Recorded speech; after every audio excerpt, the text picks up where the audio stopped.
going to try to make this one pretty short because we're losing daylight fast. I think this is the shortest day of the year daylight-wise that we'll have this year, so kind of racing against the clock here. But I've been doing some stuff to the Budget TJ behind the scenes, just kind of boring maintenance stuff. At least I would consider it too boring to make a video for. And I just want to kind of go over what I've done. I'll show you a few things, and I'll show you what I have left to do as far as what I would consider maintenance goes. So what have we done so far? As you saw, I gutted the interior, swapped the seats for some cleaner ones, put a different soft top on it, and we put these tires on just because I kind of needed somewhere to put them, so I stuck them on the Jeep.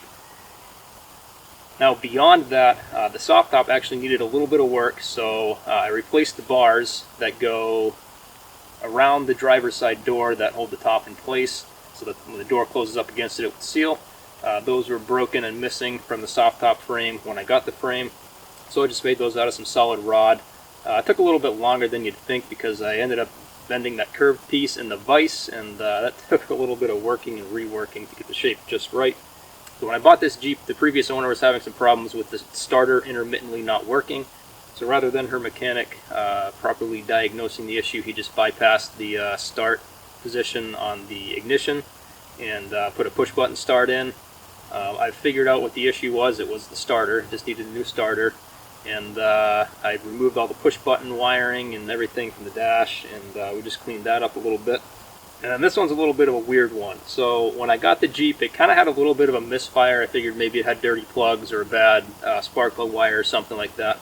But I dug into it, and I could not, for the longest time, figure out what the problem was. And one day I just happened to be poking around under the hood and noticed that the clocking on the distributor was off. Now this was a 4-cylinder, so the clocking was off by 25% or 90 degrees basically. So I had to pull the distributor out, turn it 90 degrees, put it back in to get the proper timing, and the thing runs fantastic now. Like I said, that was a really weird one. I really didn't expect to find that. That was not something I was looking for, but I just happened to stumble across it, and I'm glad I did. Shortly after I got the Jeep, I had the windshield replaced. That was covered under insurance, so I didn't have to pay for that. I guess I really didn't technically need it, but there were some pretty severe scratches right up in the driver's view up here, and I just did not feel like looking at those, so I had the insurance company replace it for me. And while we're on the topic of the windshield, I ended up cutting part of the wipers off. Now, I think whoever replaced these wipers last replaced them with the wrong size. They're a little too large, and when they start moving, they end up rubbing up against the weather stripping on the edges of the windshield. So I just cut maybe a ½ inch off of each of the rubber pieces of the windshield wiper, and it no longer rubs. So when I get new wipers, I will definitely get a smaller size. So moving under the hood, like I mentioned earlier in the video, I did replace the starter on this, and it was with one that I already just happened to have on hand. So that didn't cost anything for me. The starter that I had on hand probably had 40,000 miles or so on it. It came off of my other Jeep that I swapped the V8 into because that had a 4-cylinder in it before I put the V8 in. So luckily I've got a few spare parts from that now. Also under the hood, I replaced the water pump because it was leaking pretty bad. It wasn't wobbling or anything, like the fan wasn't wobbling on it like a lot of times you see when a water pump goes bad, but it was leaking really bad. Like I lost 4 gallons of coolant in probably 2 weeks coming out of that thing. And that was, driving maybe, I don't know, 100 miles a week or something like that for 2 weeks. And yeah, that was pretty bad. So I ordered a water pump off of Rock Auto. It was the cheapest place that I could find what I considered to be a decent quality one. Water pumps, obviously that is a pretty severe point of failure. If it fails, then you're kind of stranded. So I wanted one that was half decent but still reasonably priced, so I went over to Rock Auto for that. Also replaced the air filter. That was super cheap off of Rock Auto. I figured if I was ordering the water pump, I might as well order an air filter. And the final thing that I did some work on without being on camera was I replaced the multifunction switch inside the Jeep. So on the steering column, we got the switch for the blinkers and the headlight high beams. That's called the multifunction switch.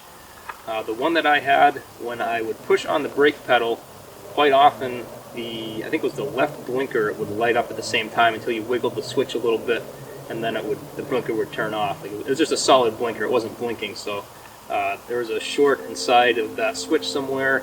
I've tried taking those things apart in the past, and there's just springs and stuff in there. It's a nightmare to get it back together. So I just swapped it out for a spare one that I had, which was slightly less broken. It was still had some problems. It still has some problems, but it doesn't have as many problems as the old one. So what the new one has for a problem is, I think intermittently the either the right or the left turn signal doesn't work, and you just got to wiggle the thing a little bit to get it to work. But I'll take that over having the blinker light up every time I hit the brake pedal. Now, if we weren't doing a budget build on this, I probably would have gone ahead and just bought a new one and installed it, but we're trying to keep the cost as low as we can on this thing. I think that more or less sums up what I've done so far, so I'd like to go ahead and talk about the things that still need to be done. So in terms of important things that we still need to do on this, that are maintenance type related stuff, at least I would call it.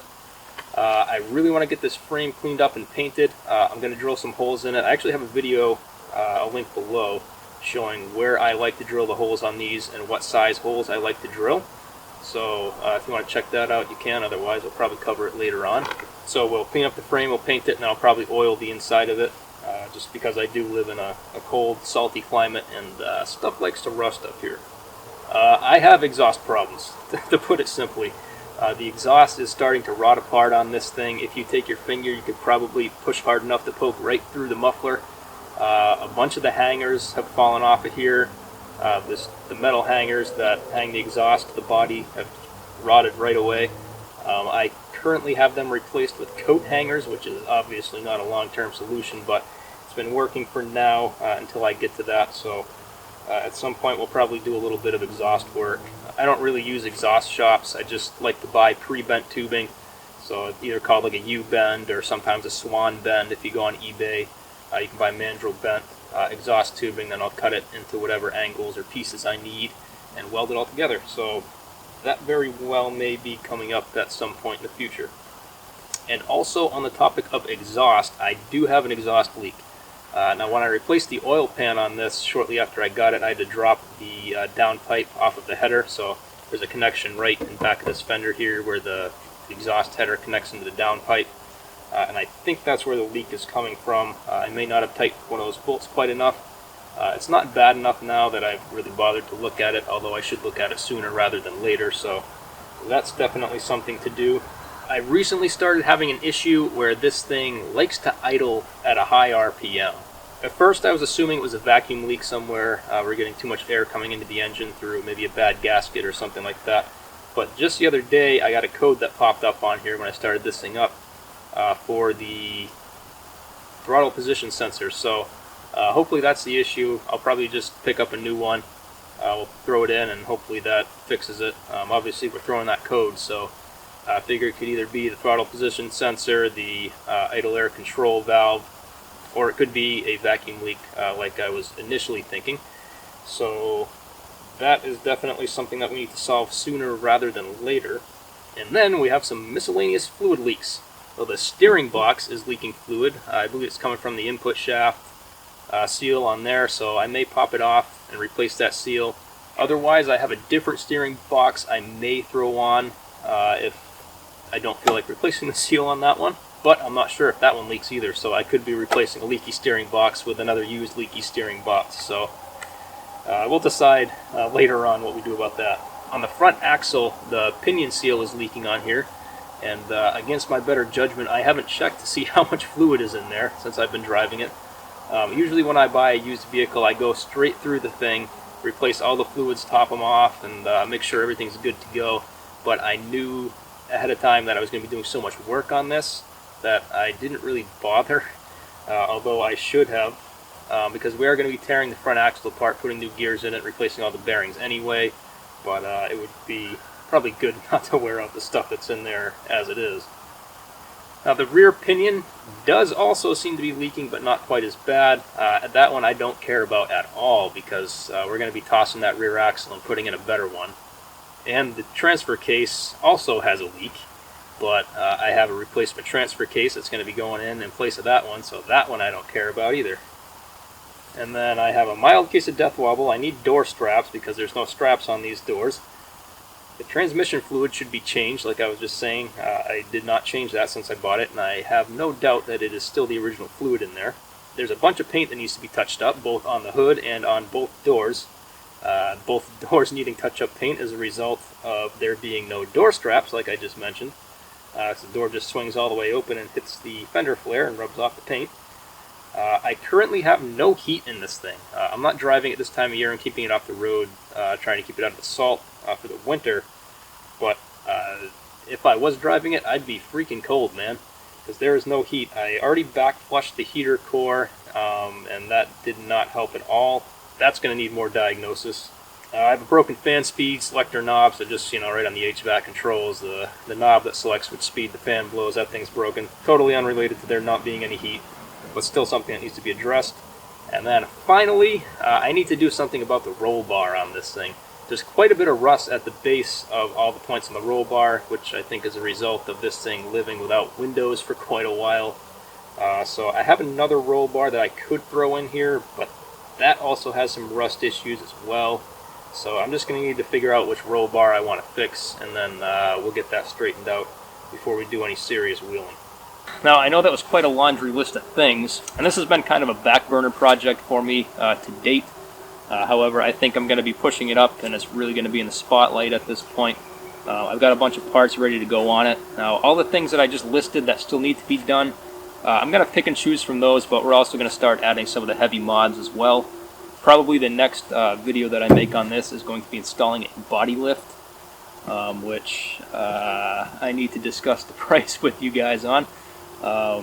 This is what I'm calling a budget build, but there are a couple parts I'm going to splurge on just because I believe that the quality is worth the price that we're going to put into them.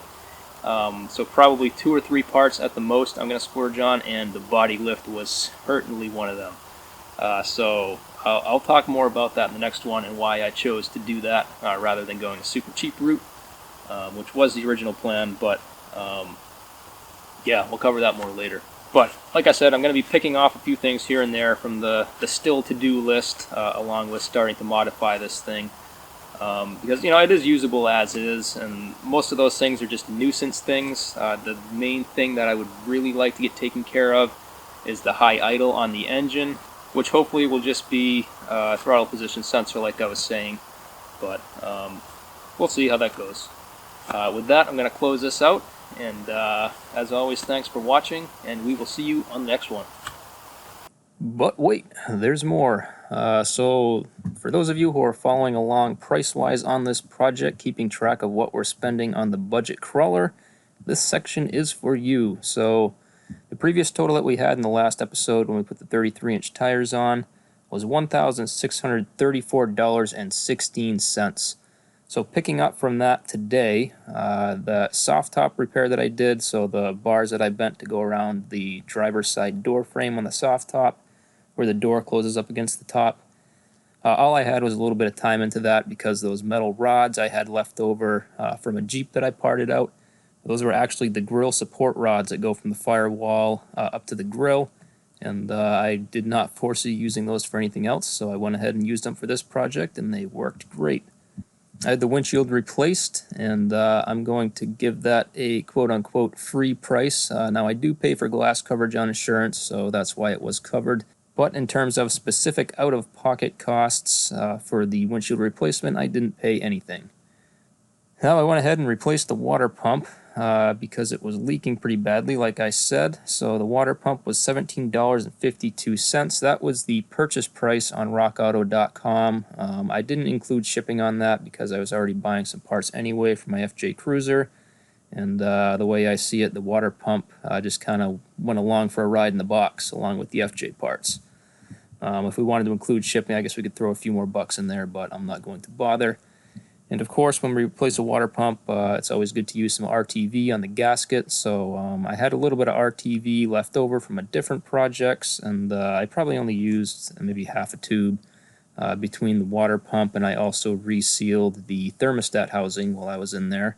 I didn't bother replacing the thermostat because it wasn't giving any issues, and in theory, it should only have 100,000 or less miles on it. So yeah, we resealed that, sealed up the water pump, got that on. And of course, along with the water pump, we lost some coolant, and I also lost some coolant, like I said, just driving around. So I ended up buying 3 gallons total of antifreeze from Napa, along with 3 gallons of distilled water from the grocery store to mix it with, because I buy the concentrated antifreeze rather than the pre-mixed antifreeze. In my opinion, the pre-mixed antifreeze is a pretty big waste of money. And for all 6 gallons of that liquid, we paid $33.52. I also replaced the air filter. That came from Rock Auto. Same deal. I'm not including shipping in the price of that because it came in the same box as some FJ Cruiser parts that I bought.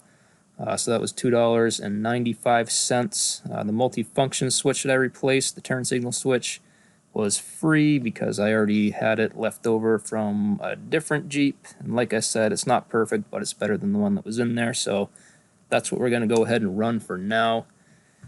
And last but not least, we have the coat hangers that I used to hang the exhaust with. And those were actually free. So a lot of times when I go to yard sales, people have a box of free things, and more often than not, you'll find metal coat hangers in those boxes.